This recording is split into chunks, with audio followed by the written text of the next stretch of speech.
সম্মানিত সুধী, নববর্ষ উদযাপন উপলক্ষে আজকের এই অনুষ্ঠানে বাংলাদেশ হিন্দু মন্দিরের পক্ষ থেকে আমি নীতা দেবনাথ উপস্থিত সুধী মণ্ডলী সকলকে জানাই নববর্ষের প্রাণঢালা শুভেচ্ছা। বর্ষবরণের এই আনন্দঘন দিনে আমি উপস্থিত হতে পেরে অত্যন্ত আনন্দ বোধ করছি ও নিজেকে ধন্য মনে করছি। পয়লা বৈশাখ বাঙালির জীবনে একটি অত্যন্ত আনন্দঘন উল্লেখযোগ্য উৎসবমুখর দিন। আজকের এই সুন্দর স্বর্ণালী সন্ধ্যায় আপনাদের সকলের সুখী সুন্দর জীবনের প্রত্যাশা করছি। আপনারা আমার নববর্ষের শুভেচ্ছা গ্রহণ করুন। শুধু আজ বাংলা বছরের প্রথম দিন।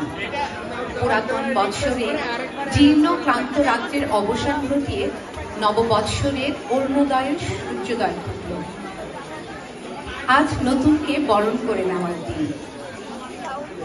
রমনার বটমূলে সবার সঙ্গে কণ্ঠে কণ্ঠ মিলে আমরা গান গাই, এসো হে বৈশাখ এসো এসো। বৈশাখী মেলা, হালখাতায় মিষ্টি মুখের আনন্দ, আর দেখা যায় রমণীদের সাদা লাল শাড়ি পরে হাত ভর্তি কাচের ঝুড়ি, খোপায় ফুল। এই সব কিছুই যেন বাঙালির জীবনে এক অনন্ত আনন্দ নিয়ে আসে। আর এই আনন্দের রেশটুকু নতুন করে নতুন রূপে সাজাতে আজ আমরা সবাই এখানে সমবেত হয়েছি। বর্ষবরণের এই শুভক্ষণে আসুন কবি কণ্ঠে কণ্ঠ মিলে আমরা বলি, তোরা সব জয়ধ্বনি কর, তোরা সব জয়ধ্বনি কর, ওই নতুনের কেতন উড়ে কাল বৈশাখীর ঝড়, তোরা সব জয়ধ্বনি কর।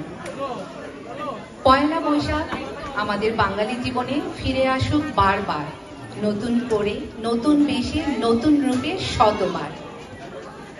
নববর্ষের নতুন সূর্যালোককে সাক্ষী রেখে আমরা যেন আগামী দিনের সম্ভাবনাকে সার্থকতা মণ্ডিত করে তুলতে পারি। এই নতুন বছর আমাদের সকলের জীবনে সুখ সম্ভার বয়ে আনো, এই প্রত্যাশায় আমি আজকের অনুষ্ঠানের শুভ সূচনা করছি। অনুষ্ঠানের শুরুতেই পুষ্পেরা দেব চম্পার পরিচালনায় কোরাস গানে অংশ নিয়েছেন। সকলে সুখী সুন্দর জীবনের প্রত্যাশা করছি। আপনারা আমার নববর্ষের শুভেচ্ছা গ্রহণ করুন। শুধু আজ বাংলা বছরের প্রথম দিন। পুরাতন বৎসরে জীর্ণ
আসেন আসেন।